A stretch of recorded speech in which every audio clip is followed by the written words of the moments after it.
"We can't afford this." That wasn't a headline. It wasn't a hot take from a podcast. It wasn't a billionaire owner trying to win leverage in negotiations.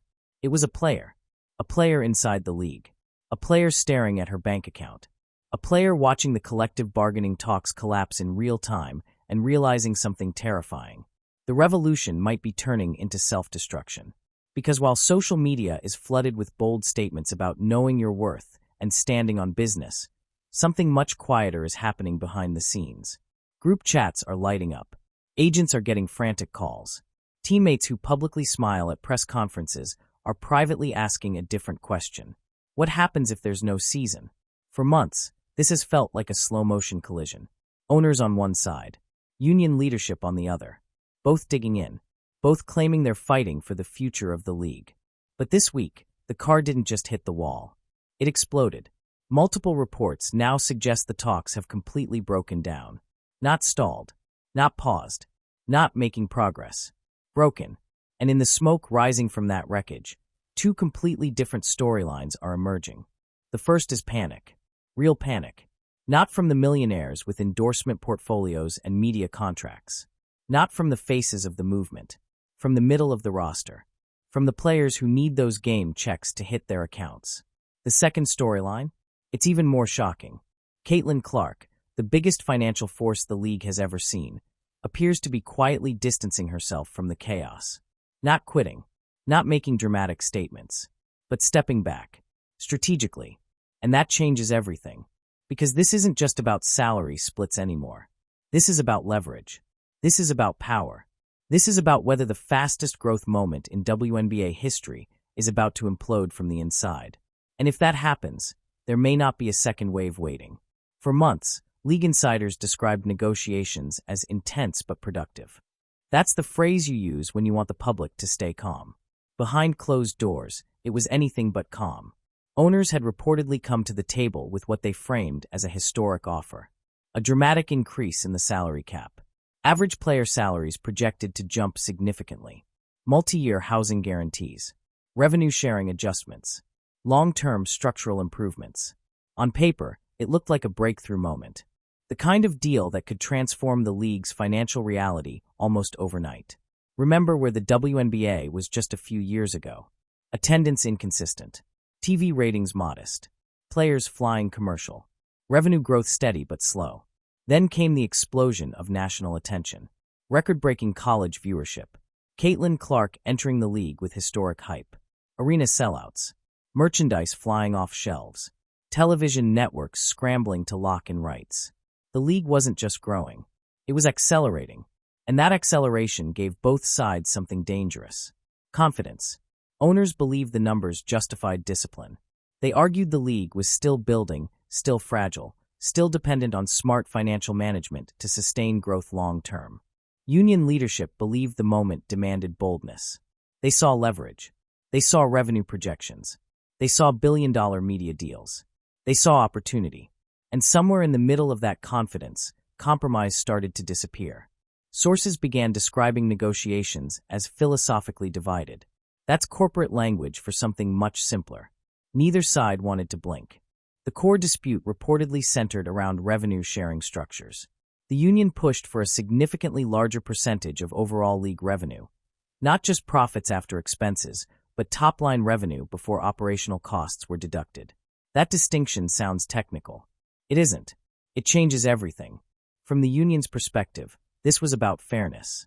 If the league is generating unprecedented attention and major media contracts, players, especially the stars driving viewership, should receive a larger slice of that pie immediately. From ownership's perspective, revenue is not the same as profit. Arena leases, travel logistics, staffing, insurance, marketing, infrastructure, long-term debt, all of it eats into revenue before anyone sees net income. A 30% gross revenue model, critics argue, would dramatically shrink the operational cushion owners rely on to absorb risk. And here's the part that makes this explosive. This isn't the NBA. The NBA operates with decades of profitability, massive global expansion, and deep capital reserves. The WNBA, while growing rapidly, is still in a delicate phase of financial scaling. Owners reportedly warned that agreeing to certain top-line revenue demands could create long-term instability. Union leadership reportedly countered that growth moments don't wait forever, and if you don't demand change at the peak of leverage, you lose the moment. So the temperature rose. Statements became sharper. Private optimism faded. Then came the turning point. According to multiple insiders, one negotiation session ended without even scheduling the next one. That's not a delay. That's a fracture. And when news of that fracture leaked into locker rooms, the reaction wasn't celebration. It was silence. Because players quickly realized what collapse actually means. No agreement means no new CBA. No new CBA means potential strike. Potential strike means delayed season. Delayed season means missed paychecks. And unlike the NBA, where max contracts can insulate players for years, many WNBA players operate on far tighter financial margins. For some, a missed month is uncomfortable. For others, it's destabilizing. And here's where the story shifts from boardrooms to bank accounts. When the headlines first broke, social media focused on the big names. The stars speaking confidently about leverage. The veterans posting cryptic messages about knowing their worth. But inside team facilities, younger players started doing math. If the season starts late, how many checks disappear? If the season is canceled, what happens to endorsements tied to appearances? What happens to off-season training plans built around league timelines? What happens to rent? That's when the whispers started. We can't afford this. Not metaphorically. Literally. And that quiet panic is what makes this moment so volatile. Because while union leadership may be prepared for a long fight, not everyone on the roster is built for a long war. And just as tension was reaching its peak inside the negotiating room, another storyline began forming outside of it. One involving the single most powerful economic force in the league right now, Caitlyn Clark. And what she did next may define how this entire situation unfolds. The cameras never show this part. They show press conferences. They show confident quotes about empowerment. They show polished Instagram posts about unity. What they don't show is the silence after practice. The way conversations stop when certain players walk into the room. The way phones come out. Calculators open. Text threads explode. Because once the reality of collapse talk settled in, the mood shifted instantly. And not in the way social media would have you believe. For the top earners in the league, the players with national commercials, signature shoe deals, equity stakes in side ventures, a strike is a statement. For the rest, it's a threat. And that divide is the part nobody wants to talk about publicly. The average fan hears professional athlete and assumes wealth. But the financial structure of the WNBA is layered. At the top, you have max contract players earning strong salaries plus endorsement income that can multiply that number several times over. In the middle, you have rotational players making solid but not life-altering money. At the bottom, you have players fighting for roster spots, often earning in the $70,000 to $90,000 range before taxes and agent fees. Now remove 2 months of pay from that. Or remove an entire season. That's not a political stand anymore. That's rent. That's car payments. That's health insurance gaps. That's family support disappearing overnight. And yes, some players supplement their income overseas. But here's what casual observers don't realize. Overseas contracts are not guaranteed safety nets. They come with risk. Injury risk. Travel fatigue. Short windows. Cultural adjustment. Unstable geopolitical climates in some cases. And more importantly, they are structured around WNBA schedules. If the WNBA season shifts or collapses unexpectedly, that ripple hits international planning too. So when headlines talk about players prepared for a strike, that phrase hides a brutal truth. Some are prepared, many are not, and the emotional strain of that imbalance is starting to surface. Privately, agents are fielding calls that sound very different from public messaging. What's the timeline? Is this really happening? Do I need to find something now? Even players who support stronger bargaining power are wrestling with fear. Because supporting leverage in theory is different from missing direct deposits in reality. The locker room dynamic becomes complicated fast. Imagine sitting next to a teammate worth millions in endorsements, confidently saying she's ready for a prolonged fight. Now imagine you're calculating how long your savings last. You nod. You smile. You post the unity emoji. But inside, something else is happening. Resentment. Not necessarily toward ownership, toward the structure of influence inside the union, because in most labor negotiations, the loudest voices are often the most financially secure, and that creates a dangerous imbalance. The players who can afford to be bold drive the tone. The players who can't afford to lose income stay quiet. That silence doesn't mean agreement. It means vulnerability. And here's where it becomes explosive. The public framing of this dispute is empowerment versus billionaire ownership. But inside the league, there's another layer emerging. A class divide. Not in ideology. In financial insulation. The top tier can weather a storm. The middle tier can brace for impact. The bottom tier may not survive it. And when whispers like "we can't afford this" start circulating, they aren't directed at the owners. They're directed inward. At leadership. At strategy. At timing. Because timing matters more than anything. This isn't happening during stagnation. This is happening during growth. Attendance is up. Ratings are up. National media attention is up. Corporate sponsorship interest is rising. There is momentum. And momentum in sports is fragile. Players in the middle tier know that. They've lived through years where arenas weren't full. They've flown commercial while watching NBA teams charter privately. They understand how hard this climb has been. Which is why the fear isn't just financial. It's existential. If this growth wave collapses, will it come back? Casual fans are not loyal to labor disputes. They are loyal to stars. They are loyal to storylines. They are loyal to entertainment. If the league disappears for a season at its peak curiosity moment, what guarantees the same audience returns? There isn't one. That's what makes the panic so real. Because this isn't just about 1 year's income. It's about long-term trajectory.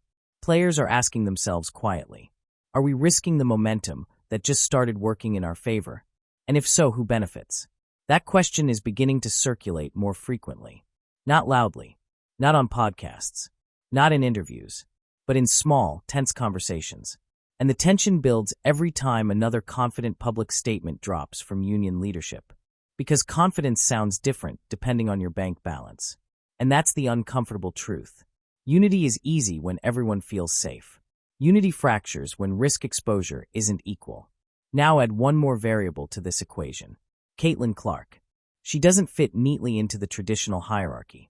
She's not part of the old guard. She's not financially vulnerable. She's not politically entrenched in union leadership. She represents something entirely different. A new era. A new economic engine. A new leverage dynamic. And while the locker rooms wrestle with panic, Clark is operating on a completely separate plane. That contrast between fear and strategy is about to define the next chapter of this story. Because while some players are asking how long their savings will last, Clark is asking a different question entirely. How do you protect generational momentum? And once you understand that difference, you understand why her next move changes everything. Every league says it's unified. Every union says it speaks for everyone. But when money gets tight, the cracks show. And right now, those cracks inside the WNBA aren't small. They're widening. Because this isn't just a negotiation between players and owners anymore. It's becoming something else. A divide between those who can afford the gamble and those who can't. At the top of the league, there are players whose earnings stretch far beyond their base contracts. National endorsement campaigns, signature apparel lines, equity stakes in business ventures, media appearances, sponsorship bonuses tied to visibility, not necessarily games played. For that group, a strike is leverage. It's a calculated move. It's a risk, but one backed by cushion. For the rest of the league, the equation looks very different. Most WNBA players do not have multi-million-dollar endorsement portfolios. Most do not have guaranteed off-court revenue streams that insulate them from missed paychecks. Most rely heavily on their base salaries. That's the part rarely discussed publicly. The perception of universal wealth hides a more fragile financial structure underneath. And when the proposed deal reportedly included significant salary cap increases, average salary jumps, and guaranteed housing provisions, many mid-tier and lower-tier players saw something simple. Immediate security. Not ideological victory. Not historical statements. Security. Because for someone earning in the lower bands of the league scale, a major average salary increase isn't symbolic. It's life-changing. It's debt elimination. It's family support. It's stability. And when leadership pushes for more, for a larger slice of projected revenue, that's a long-term bet. Long-term bets are easier when you're already stable, harder when you're not. That's where tension quietly begins to simmer. In any organization, power tends to concentrate around the most visible figures. The players with the biggest platforms naturally shape the narrative. Their social media posts carry weight. Their interviews dominate headlines. Their confidence sets the tone. But that influence doesn't always reflect the financial reality of the majority. And some players are starting to feel that imbalance. Not necessarily publicly, but internally. Because when you sit in meetings and hear bold declarations about holding the line, it hits differently when your savings account isn't built for a long hold. And here's the uncomfortable layer beneath it. The stars pushing hardest for aggressive terms are also the players least financially vulnerable. That's not an accusation. It's a structural reality. If your income is diversified, your risk tolerance increases. If your income depends heavily on game checks, your tolerance shrinks. That difference doesn't make anyone wrong, but it creates friction. And friction inside a union is dangerous. Because once doubt creeps in, solidarity becomes harder to maintain. Players start asking questions quietly. Are we negotiating for the collective or for the top tier? Is this about sustainable growth or maximizing the current moment? Is the strategy aligned with everyone's survival? Those questions don't explode all at once. They build slowly. And what makes this moment so volatile is the timing. The league is not negotiating from weakness. It's negotiating during a surge. Television ratings are breaking records. Ticket demand is spiking in markets that previously struggled. Corporate sponsors are circling aggressively. Media networks are competing for access. And the surge isn't evenly distributed. It's heavily star-driven, which makes the power dynamic even more complicated. Because the same stars advocating for maximum leverage are also the ones driving unprecedented revenue. That creates a feedback loop. They generate value. They demand value. Ownership pushes back. Negotiations harden. Meanwhile, the middle tier watches and waits.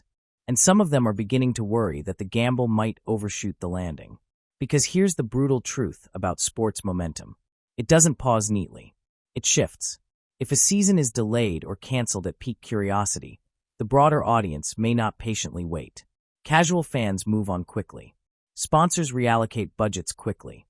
Media attention pivots quickly. The league's current growth curve is steep, but steep curves can drop just as fast. And that risk isn't felt equally. For players with multi-year endorsement contracts tied to personal branding, visibility can survive turbulence. For players whose recognition is tied directly to game exposure, missed seasons mean disappearing from relevance. That's why some players are starting to feel like collateral in a larger battle. And that feeling is what threatens unity more than anything ownership says. When players begin to suspect their interests aren't fully aligned, the narrative of solidarity weakens. It doesn't collapse publicly. It erodes quietly. One conversation at a time. One hesitant agreement at a time. One forced smile at a time. Now layer this on top of the newest and most powerful economic force in the league. Caitlyn Clark. She isn't part of the old guard. She didn't rise through years of slow growth inside the league system. She arrived during an explosion of attention. And that makes her position uniquely powerful and uniquely complicated. She's financially insulated. But she's also the primary engine of the current surge.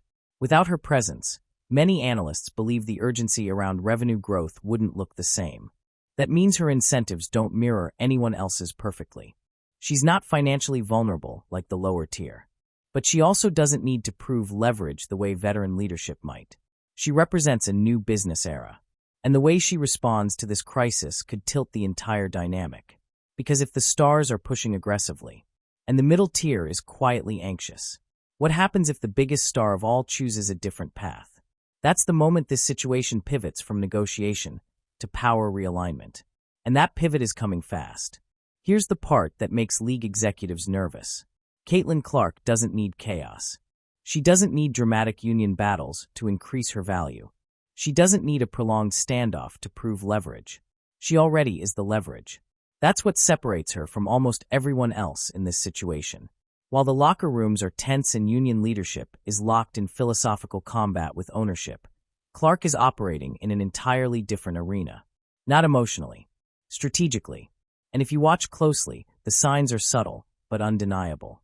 She hasn't launched fiery statements about negotiations. She hasn't positioned herself as the face of aggressive demands. She hasn't amplified strike rhetoric. Instead, she's been expanding. National broadcasts, major sponsorship visibility, mainstream crossover appearances. Her brand footprint is growing beyond the WNBA itself. That's not accidental timing. That's insulation. Because Clark understands something critical about momentum. It doesn't belong to the league alone. It belongs to her. The attendance spikes, the record-breaking rookie ratings, the merchandise frenzy, the road game sellouts. They follow her. And that creates a dynamic no prior WNBA player has ever possessed at this scale.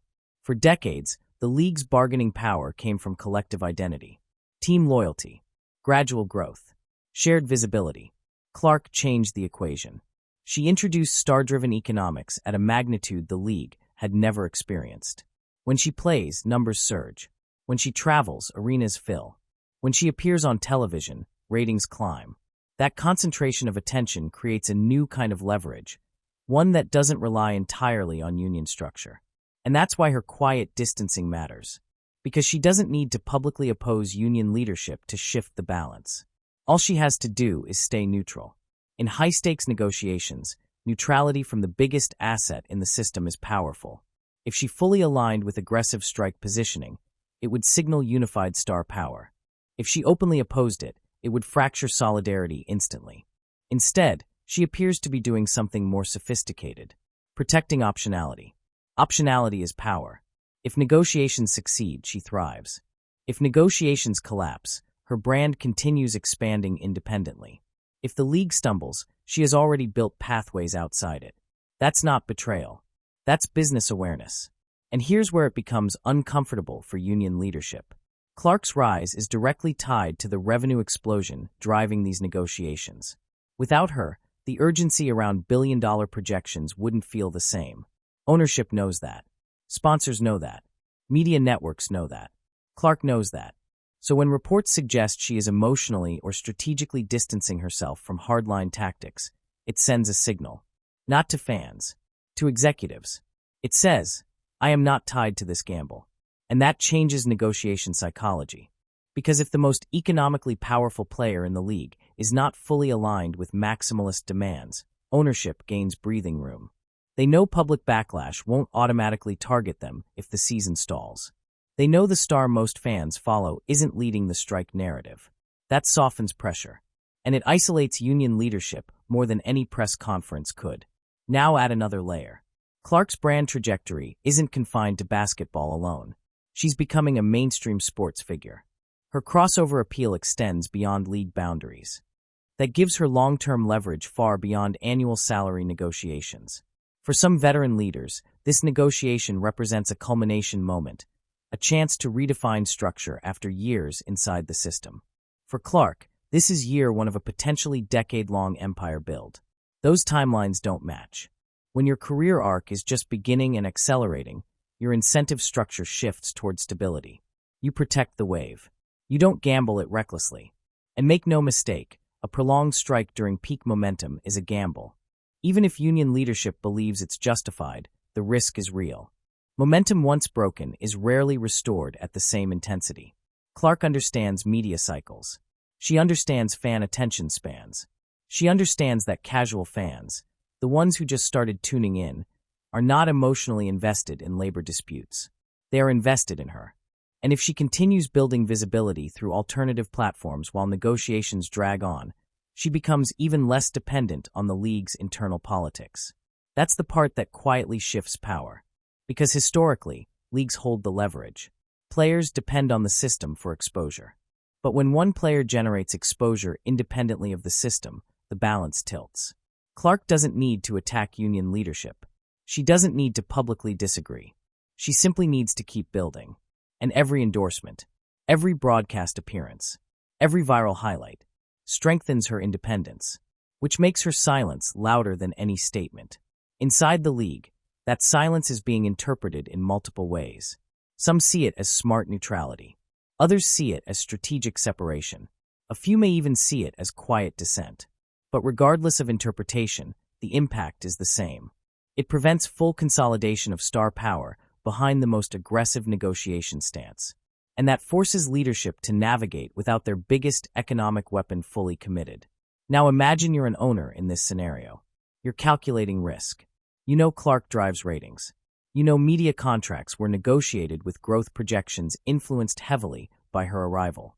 You also know she hasn't positioned herself as the face of a strike. That changes how long you're willing to wait, because the public backlash calculus shifts dramatically. If fans see her ready to play while negotiations stall, frustration may not flow where union leadership expects. And that possibility is what makes this moment so volatile. The most powerful player in the league isn't leading chance. She's building leverage, quietly, strategically, and that forces everyone else to reconsider their positions. Because if the gamble fails, Clark's trajectory likely survives. But for many others, it may not. And that brings us to the heart of the financial battle itself. Because beneath the personalities, beneath the tension, beneath the strategy, there's a mathematical fight driving all of this. A fight over how revenue should actually be divided. And once you understand that equation clearly, you understand why compromise became so difficult. Strip away the emotion. Strip away the politics. Strip away the social media posts.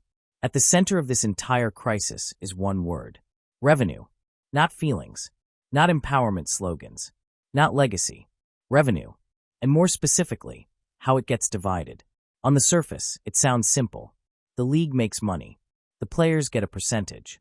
But the argument isn't about whether players deserve more. It's about how you define more. There are two fundamentally different models in play here.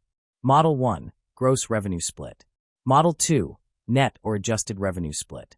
That difference may sound technical, but it's explosive. Let's simplify it. Imagine the league brings in $1. Under a gross revenue model, players receive their percentage before expenses are deducted. That means if the agreement is 30%, players receive 30 cents immediately. Ownership then operates the league using the remaining 70 cents, paying for arenas, travel, staff, insurance, marketing, security, taxes, long-term investments, and debt obligations. Now imagine those operational costs total 60 cents. Ownership is left with 10 cents. That's a thin margin. Now imagine a downturn year. Costs don't disappear. Revenue fluctuates. Margins shrink further. Risk increases dramatically. Now flip to the second model. Under a net or adjusted revenue structure, the league first deducts agreed-upon operational expenses. What's left is split between players and ownership. This is closer to how the NBA operates, under a defined basketball-related income framework that accounts for certain expenses before dividing the pool. Union leadership reportedly pushed hard for a larger share of overall revenue, closer to the gross model philosophy.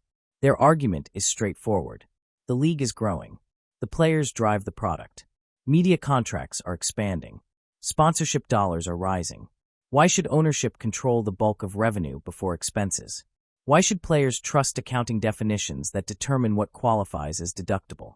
From the union's perspective, a gross revenue model provides clarity and fairness. It prevents creative accounting. It ensures players directly benefit from top-line growth. And during a surge moment like this, that argument resonates. But ownership sees a different risk. The WNBA is not yet a mature, consistently profitable megaleague like the NBA. It's growing, rapidly, but it still operates within tight margins compared to larger sports ecosystems. Operational costs aren't theoretical. They are fixed and rising. Charter flights, arena upgrades, expanded marketing campaigns, new broadcast infrastructure, security expansions for larger crowds. Growth costs money, and ownership argues that agreeing to a heavy gross revenue percentage during a scaling phase could choke reinvestment. Here's the uncomfortable middle truth. Both sides can make a rational case. Players are correct that their value is rising and that revenue is accelerating. Owners are correct that scaling a league requires capital reserves and margin flexibility.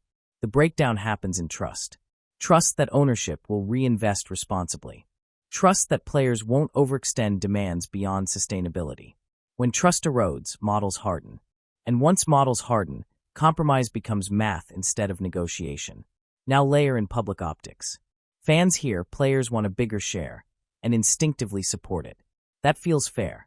Fans hear owners say the math doesn't work and instinctively distrust it. That feels defensive. But the truth sits in complexity. If the league's gross revenue hits a projected high based on media deals influenced heavily by one star-driven surge, do you lock in permanent structural commitments based on that spike? Or do you protect against volatility? Ownership leans toward caution. Union leadership leans toward capitalizing on peak leverage. And peak leverage moments are dangerous because they create emotional urgency. Now is the time. If not now, when? That mindset fuels bold negotiation. But bold negotiation increases the risk of stalemate. And once a stalemate forms, both sides must decide whether to blink. The union's reported insistence on a high revenue percentage may have functioned as a pressure tactic. But if ownership calculates that accepting those terms creates long-term fragility, they won't concede. That's when collapse becomes likely. And according to insiders, that's exactly where talks stalled. Not over minor salary tweaks. Not over housing provisions. Over structure, philosophy, revenue definitions. And when you reach a philosophical impasse in labor negotiations, progress slows dramatically. Because neither side believes they're arguing over dollars. They believe they're arguing over the future blueprint of the league. Union leadership likely sees this as a historic inflection point, the moment to permanently reset player compensation structures. Ownership likely sees it as a delicate scaling phase that requires disciplined financial architecture.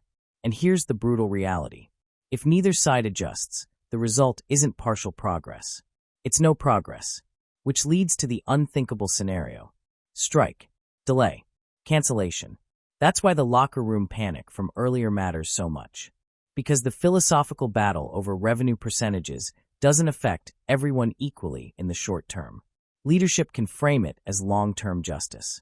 But short-term consequences hit immediately. Now ask yourself something critical.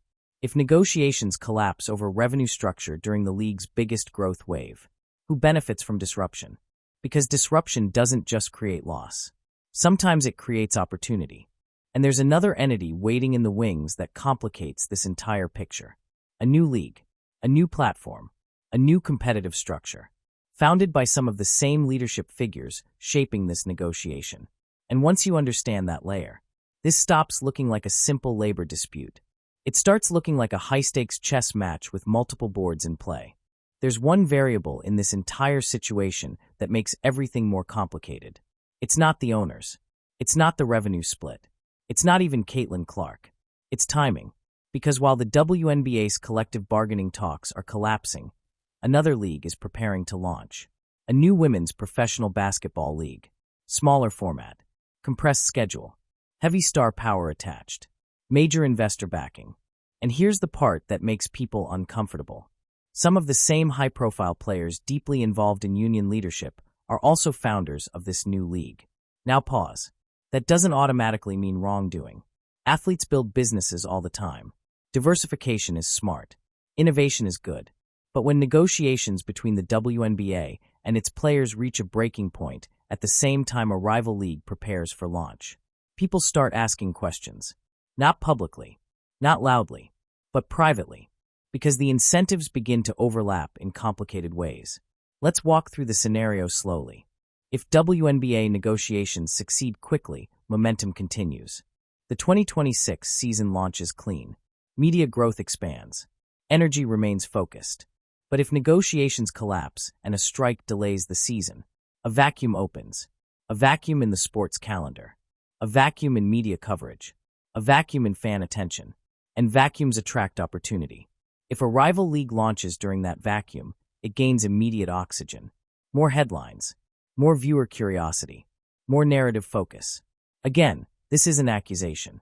It's incentive analysis. Business incentives matter. And the question some players are quietly wrestling with is simple. If a strike happens, who absorbs the shock? The lower-tier players lose paychecks. The mid-tier players lose exposure. But the founders of a rival league? They may have an alternative platform already positioned. That asymmetry creates tension. Because in any labor negotiation, alignment of incentives is critical. When leadership and rank-and-file share identical risk exposure, unity is strong. When risk exposure differs significantly, suspicion grows. Some players are beginning to notice the difference. Not necessarily out of anger. Out of concern. Concern that the strategic goals of the loudest voices may not fully mirror the survival needs of the quiet majority. Imagine you're a mid-tier player. You don't have massive endorsements. You don't have equity in a new league. You don't have alternative broadcast partnerships lined up. You have one primary revenue source, the WNBA season. Now imagine that season stalls. You sit at home, you watch headlines, and you see promotional content for a new league gaining traction. That's a psychological shift. Even if intentions are pure, perception matters. And perception inside a union is fragile. Now, from the founder's perspective, this new league represents empowerment, ownership stakes, control, innovation, freedom from traditional constraints. That vision resonates strongly with top-tier players who want structural influence. But again, the majority of players are not founders. They are participants in an ecosystem that already exists. That ecosystem, the WNBA, is currently fragile but growing. So the quiet question being asked in some corners of locker rooms is this: are we strengthening the existing structure or accelerating toward fragmentation? Because fragmentation carries risk. Fans can only divide their attention so many ways. Sponsors allocate budgets strategically. Media partners evaluate viewership numbers carefully. If the ecosystem splinters during peak growth, momentum can scatter. And momentum, once scattered, rarely reassembles neatly. Now add Caitlyn Clark back into this equation. She is not a founder of the rival league. She is not financially dependent on its launch. Her growth is tied heavily to the WNBA's mainstream surge. That creates a subtle but important divergence in incentives. For some veteran leaders, the future may involve multiple platforms. For Clark, the immediate future revolves around protecting the league's current wave. Those priorities don't conflict openly, but they are not identical. And when negotiation tensions rise during the launch window of a rival venture, even neutral observers begin connecting dots. Again, no evidence of sabotage, no proof of coordination, just overlapping timelines and incentive structures. And in high-stakes business, overlapping incentives change behavior. Ownership sees it. Players feel it. Media analysts whisper about it. The public doesn't fully understand it yet, but they sense something complicated. Because if a strike ultimately funnels attention toward an alternative league, even temporarily, critics will frame that as strategic leverage. Supporters will frame it as empowerment. And the truth will likely sit somewhere in the gray. But the gray is where trust erodes fastest. And trust is already thin. Now step back and look at the broader picture. The WNBA is experiencing its most explosive growth phase in history. Corporate investment is climbing. Media contracts are expanding. Fan curiosity is at a peak. And during that peak, internal fractures are widening. If negotiations collapse fully and a strike materializes, the immediate impact isn't just lost paychecks. It's narrative chaos. It's competing platforms. It's divided attention. It's momentum dilution. And that leads us to the scenario nobody wants to imagine. What if the season doesn't just delay? What if it disappears entirely? Because once that possibility enters the conversation, the consequences multiply fast. And the fallout doesn't hit evenly. It reshapes everything. Most fans think of a strike as temporary. A few weeks, some tense headlines, eventually a deal. But that assumption only holds when the foundation is stable. Right now, the WNBA is not stable. It's accelerating, and acceleration is fragile. If negotiations fully collapse and the season is delayed significantly, or worse, canceled, the impact wouldn't just be lost games. It would be shockwaves. Start with television. The league's recent media deals are built on projected growth curves. Networks like Disney, Amazon, NBC, they aren't investing based on nostalgia. They're investing based on momentum. Ratings spikes, market expansion, star-driven engagement. If the season stalls during that surge, those projections wobble. Contracts often contain clauses, performance metrics, delivery guarantees, scheduling expectations. A prolonged disruption gives broadcasters leverage, renegotiation, reduced payments, flexible exits. Even if contracts don't immediately collapse, confidence shifts. Media executives start asking uncomfortable questions. Was the surge sustainable? Was it personality-driven? Is the internal structure stable enough for long-term investment? Those questions don't disappear quietly. They alter future negotiations. Now shift to sponsors. Corporate sponsors don't operate on ideology. They operate on exposure. If games aren't played, exposure vanishes. If headlines focus on conflict instead of competition, brand alignment becomes riskier. If fan sentiment turns frustrated, association becomes complicated. Sponsors allocate budgets annually. If disruption occurs at peak momentum, those dollars can be redirected fast. And once redirected, they're difficult to reclaim. Now look at fans. There are core fans, loyal, invested, emotionally tied to the league's growth journey. They will wait. But the current surge includes a massive wave of casual fans. Fans who arrived because of Caitlyn Clark. Fans who were curious about the energy shift. Fans who tuned in for rivalry narratives and star drama. Casual fans are impatient. They have alternatives. NBA, college basketball, other sports, streaming entertainment. If the WNBA disappears from their routine for an entire season, many will not actively monitor labor negotiations. They will simply move on. And when leagues lose casual fans, regaining them requires another cultural lightning strike. Those don't happen on command. Now consider valuation. League valuations rise on projected future revenue, not just current earnings. If investors begin modeling risk differently due to internal instability, franchise values fluctuate. Expansion conversations slow. New ownership groups hesitate. Long-term planning tightens. And here's where it becomes existential. For decades, the WNBA survived on patience and subsidy. It wasn't consistently profitable. It was supported strategically. Now, during its first true growth explosion, it's testing internal fracture. Ownership groups watching from the outside may begin recalculating their appetite for long-term losses if structural conflict intensifies. And while few believe the league would disappear entirely, contraction scenarios become imaginable in extreme breakdown cases. Not because the sport lacks value, because business confidence erodes, and erosion spreads quietly. Now let's zoom in on players again. If the season disappears for a year, lost salary is only the first impact. There's lost exposure, lost brand growth, lost statistical accumulation, lost prime career time. Athletic careers are short. A canceled season isn't just financial. It's developmental. You don't get those games back. You don't get that visibility window back. You don't get that momentum back. For rookies and second-year players especially, a lost season during peak media attention could permanently alter trajectory. Now bring Caitlyn Clark back into this scenario. If the season stalls, her personal brand likely survives. She has endorsements. She has mainstream crossover potential. She has media platforms expanding. But the league's collective momentum? That's not guaranteed to survive equally. And that disparity matters.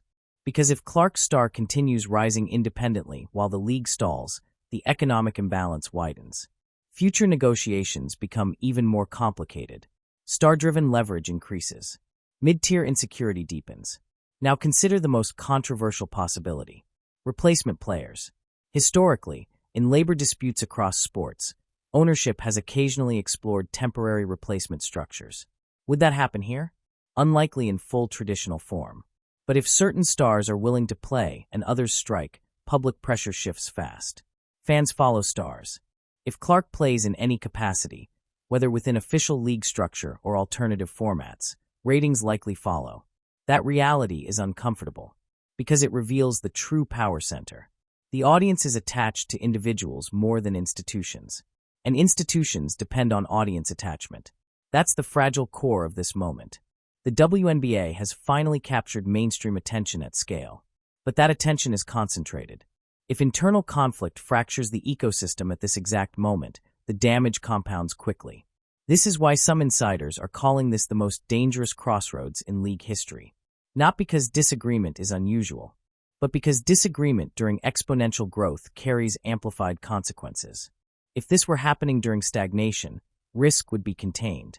But happening now, it's like arguing about how to split treasure while the ship is sailing through a storm.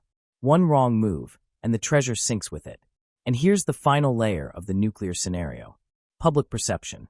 If fans begin viewing the league as unstable, chaotic, or self-sabotaging, the narrative sticks. Sports narratives are powerful. Resilient underdogs build loyalty. Dysfunctional chaos erodes it. Right now, the league stands on a narrative knife edge. Revolution or recklessness.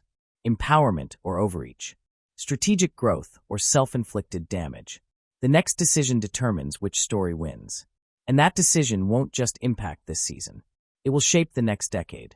Because once a growth window closes, reopening it requires extraordinary luck. And luck isn't a strategy. Which brings us to the harshest reality of all. If this collapses fully, someone will survive. But not everyone will. And the question becomes, who actually holds the power when everything fractures? That's where the story turns next. In every major sport, there's a polite version of reality. Then there's the real version. The polite version says leagues thrive because of collective talent, because of teamwork, because of unity. The real version? Leagues explode because of stars. Television executives don't negotiate billion-dollar deals over balanced rosters. They negotiate over names, matchups, storylines, personalities, moments. And right now in the WNBA, there is one gravitational force pulling more attention than anything else. Caitlyn Clark. That's not opinion. That's math. When she plays, ratings spike. When she travels, arenas sell out. When she appears on national broadcasts, viewership surges. Remove her from the equation, and projections look different. That concentration of attention changes negotiation leverage more than any speech at a podium ever could. Because in sports economics, attention equals revenue. Revenue equals leverage. And leverage equals power. Now here's where things get uncomfortable. If a strike were to occur, and if a scenario emerged where some players refused to play while others were willing, who would fans follow? The union or the stars?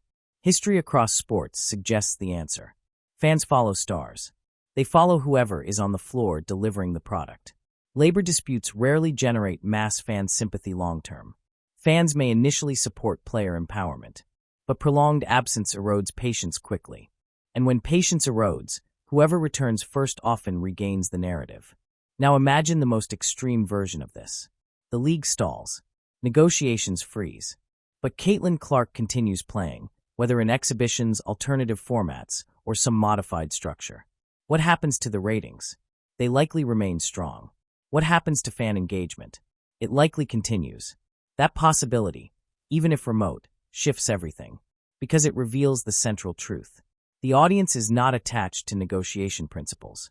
They're attached to spectacle, to competition, to recognizable faces. And if the spectacle continues in any form, many fans won't dissect the labor context. They'll just watch. Ownership understands that. Union leadership understands that. Clark understands that. And the players sitting quietly in the middle tier understand that too. That's why her silence earlier was so powerful. Because if she refuses to fully anchor herself to aggressive strike positioning, the collective leverage weakens. It doesn't collapse, but it softens. Because in modern sports media, star independence is stronger than ever. Social media platforms allow direct audience connection. Endorsement deals create parallel revenue streams. Media appearances expand personal brands beyond league structure. Clark is not dependent on institutional visibility in the same way prior generations were. And that changes the power grid. For decades, players needed the league more than the league needed any one individual. Now, that balance is tilting, at least temporarily. And that tilt creates internal pressure. Because union solidarity relies on star alignment. If the most visible star maintains strategic distance, leadership loses its most powerful amplifier. Now zoom out. This isn't about villainizing union leadership. It's about understanding economic gravity. Stars drive revenue. Revenue drives negotiations. And when revenue is concentrated heavily around one individual, that individual becomes a pivot point. Clark didn't design this structure. She arrived into it. But her presence magnifies its effects. Ownership knows the current growth wave is heavily star-driven. Media partners know it. Sponsors know it. Which means if negotiations reach the brink, ownership may calculate that time favors them more than expected. Why? Because if the biggest revenue driver isn't leading the strike narrative, public backlash disperses. That's the harsh reality. Not because fans dislike players. Because fans prioritize entertainment over structure. And this is where internal tension deepens again. For players advocating aggressive leverage, the belief is that collective power outweighs individual gravity. For skeptics inside the league, the fear is that individual gravity may override collective intent. If fans are here primarily for Clark, and Clark isn't championing maximalist demands publicly, then the emotional leverage equation changes. Now here's the most uncomfortable truth of all. If this dispute fractures the league publicly, the stars with the largest independent platforms will survive. The players with moderate visibility may struggle. The players with minimal exposure could disappear from the national conversation entirely. That's not cruelty. That's media economics. Visibility compounds. Absence erases.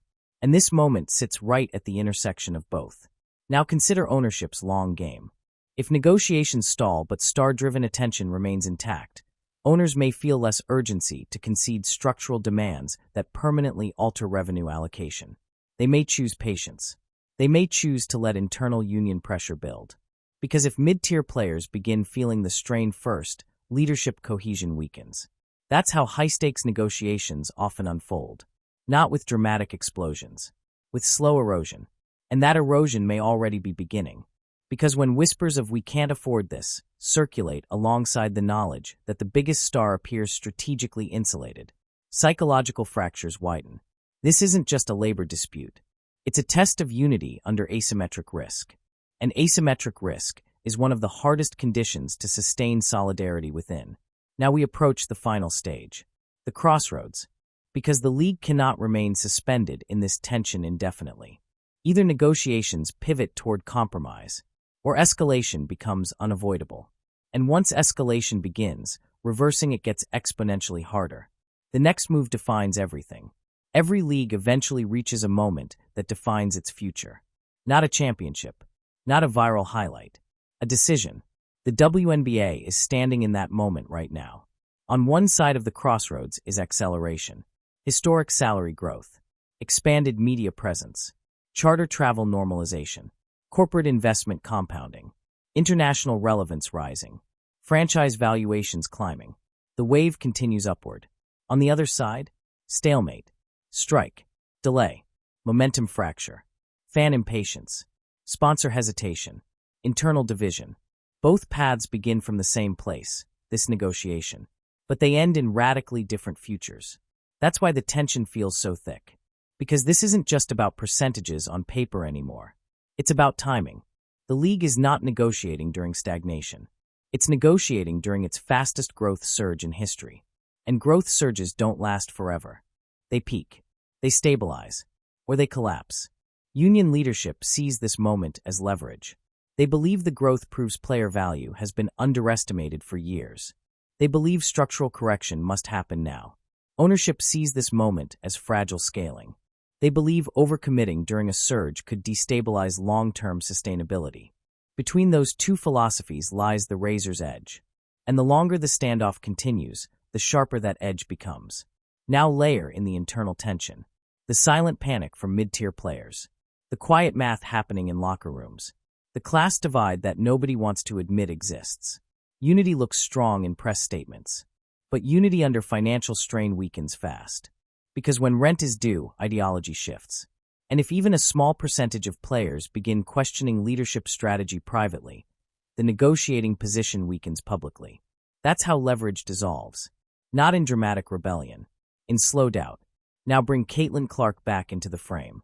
She represents both risk and opportunity. If she publicly aligns fully with aggressive demands, union leverage strengthens immediately. If she continues maintaining strategic distance, ownership's patience increases. Right now, she appears to be protecting momentum, not amplifying escalation. That positioning alone tilts the board slightly. Not decisively, but enough to matter. Because her gravitational pull affects public sentiment more than any policy argument. If fans sense she is ready to play, but negotiations stall, frustration could redirect. And frustration in sports rarely targets accounting spreadsheets. It targets whoever appears to be blocking competition. That perception battle could become the defining narrative of this crisis. Now consider the rival league variable again. If negotiations drag and an alternative platform gains oxygen, the ecosystem fragments. Fragmentation rarely strengthens bargaining power. It dilutes it. And dilution during a growth surge is dangerous. Because it interrupts narrative cohesion. Instead of one explosive storyline, the WNBA is rising. The story becomes scattered. Conflict, division, uncertainty. Sponsors don't invest aggressively into uncertainty. Fans don't rally around uncertainty. Media networks don't expand contracts around uncertainty. That's why this crossroads feels so volatile, because both sides believe they are protecting the future. But if protection turns into paralysis, everyone loses ground. The most dangerous scenario isn't ownership winning. It isn't union winning. It's mutual damage. A delayed season during peak curiosity could permanently shrink the wave. Not kill the league, but compress the ceiling. And ceilings matter. This moment could determine whether the WNBA becomes a consistently dominant women's sports league globally, or whether it peaks early and stabilizes below its potential. Now here's the hardest question of all. If compromise requires each side to give up something fundamental, who blinks first? Ownership risks long-term structural cost. Union leadership risks short-term financial strain on members. Clark risks brand association if momentum collapses. Mid-tier players risk immediate income. Fans risk losing trust. Every stakeholder carries something to lose. And the longer negotiations remain frozen, the more that loss compounds. The crossroads doesn't stay open forever.